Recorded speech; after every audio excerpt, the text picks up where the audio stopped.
கர்த்தராகிய இயேசு கிறிஸ்துவின் நாமத்திற்கு மகிமை உண்டாவதாக.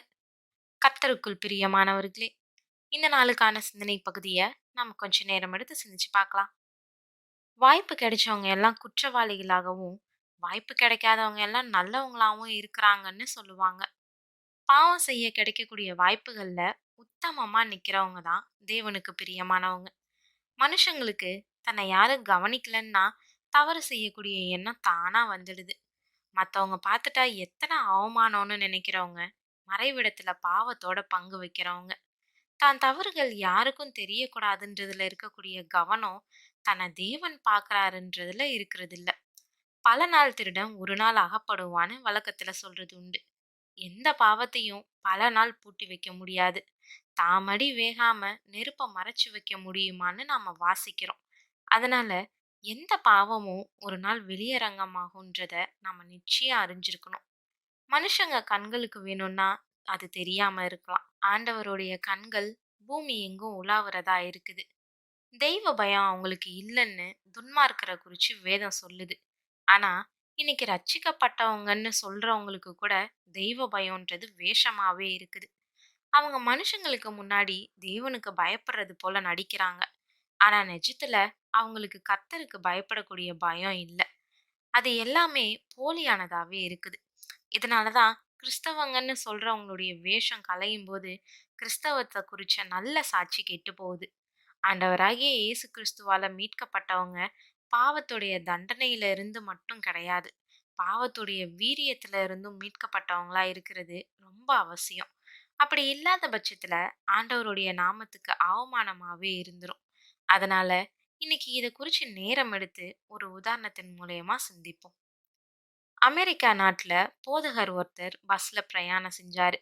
பக்கத்துல இருந்த நடத்துனர்கிட்ட சில்லறைகளை கொடுத்து பயண சீட்டு ஒன்ன வாங்கினாரு. பயணச்சீட்டுக்குரிய தொகையை எடுத்துக்கிட்டு மீதி சில்லறைய அந்த போதகர்கிட்ட கொடுத்துட்டு தன்னுடைய இருக்கைக்கு போய் அமர்ந்தாரு நடத்துனர். மீதி சில்லறைகளை எண்ணி பார்த்த போதகர் அதுல சுமார் 10 சென்ட்டுகளை நடத்துனர் தவறுதலா அதிகமா கொடுத்திருக்கிறத பார்த்தாரு. ஒரு பக்கம் கூட கொடுத்த காசை திரும்ப அவர்கிட்ட கொடுத்துற அவருடைய மனசு நினைச்சாலும், இந்த பஸ் நிறுவனம் ஏற்கனவே அதிக கட்டணத்தை வசூலிக்குது. இந்த 10 சென்ட்டுகள் ஒன்றும் பெரிய தொகை கிடையாது நஷ்டம் ஏற்படுறதுக்கு அப்படின்ட்டு இன்னொரு புறம் அவருடைய மனசு மாறி யோசிச்சு குழப்புச்சு. இப்படி இருக்கிறப்போ அவர் இறங்க வேண்டிய இடமும் வந்துருச்சு. பஸ்ஸை விட்டு இறங்குறதுக்கு முன்னாடி தான் பையில இருந்த 10 சென்ட்டுகளை அந்த நடத்துனர்கிட்ட கொடுத்துட்டு, ஐயா, எனக்கு 10 சென்ட்டுகளை நீங்க தவறுதலா அதிகமா கொடுத்துட்டீங்கன்னு சொல்லி சொன்னாரு. நடத்துனருடைய பதில் அவரை திடுக்கிட செஞ்சுச்சு. ஐயா, நான் அறிஞ்சேதான் இந்த 10 சென்ட்டுகளை உங்ககிட்ட நான் அதிகமா கொடுத்தேன். நீங்க தானே இந்த சபைக்கு வந்திருக்கக்கூடிய புதிய போதகர். அந்நிய தேவனை வணங்கக்கூடிய நானு கிறிஸ்துவ பற்றி கொஞ்ச நாளுக்கு முன்னாடி தான் அறிஞ்சேன். இந்த கிறிஸ்துவ வணங்கக்கூடிய கிறிஸ்தவங்க எப்படியாப்பட்டவங்கன்னு அறிஞ்சுக்கிறதுக்காக தான் இந்த சின்ன சோதனை. மெய்யாவே மத்தவங்கள பார்க்கிலும் நீங்க வித்தியாசமானவர் தான். இனி நான் கிறிஸ்துவ அறிஞ்சுக்கொள்ள தொடர்ந்து உங்க சபைக்கு வருவேன்னு சொல்லி சொன்னாரு. பஸ்ஸை விட்டு கீழே இறங்கிய போதகர், ஐயோ ஆண்டவரே, 10 சென்ட்டுகளுக்காக உங்களுடைய குமாரன் நான் விற்க பார்த்தேனே, என்னை காத்துக்கிட்டீங்களேன்னு சொல்லி நன்றி சொன்னாரு. ஆம் பிரியமானவர்களே, இயேசுவ அறிஞ்ச உனக்கும் அறியாத மற்றவங்களுக்கும் ஒரு வித்தியாசம் தேவை. அந்த வித்தியாசம் உன் வாழ்க்கையில இருக்குதா? இல்ல மத்தவங்கள போல பொய் சொல்றதுலயும், திருடுறதுலயும், கெட்ட வார்த்தை பேசுறதுலயும் முதன்மையா இருக்கிறியா? நீ இயேசுவ குறிச்சு சில சமயங்கள்ல அறிவிக்க கூட வேண்டாம். உன் பரிசுத்த ஜீவியத்தை பார்த்து இயேசுவ உனக்குள்ள அவங்க தானாவே அறிஞ்சுக்குவாங்க. நடமாடக்கூடிய சுவிசேஷமாகிய உன்னை பரிசுத்தத்தோட காத்துக்குவியா?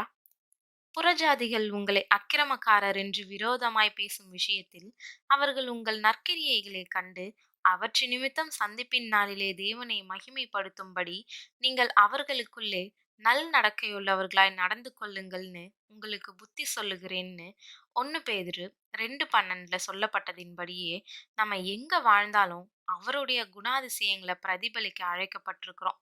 அநேகர் இயேசு நல்லவர், சிறந்தவர், வித்தியாசமானவர்னு வாய்க்கிழிய பேசிட்டு அவரையும் அவருடைய அன்பையும் அறியாதவங்கள விட ரொம்ப மோசமா நடந்துக்குவாங்க.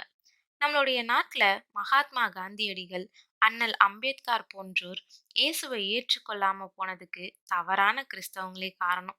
நீங்களும் அப்படியாப்பட்டவரா இருந்துடாம இன்னைக்கு உங்க உள்ளத்தை பரிசுத்தப்படுத்தி எல்லா நடக்கையிலையும் உங்களை முன்மாதிரிகளா காட்ட பிரயாசப்படுங்க. அப்போ அவருடைய நாம மகிமைப்படும். தேவன் தாமே கிருபையும் தயையும் செய்வாராக. ஆமேன்.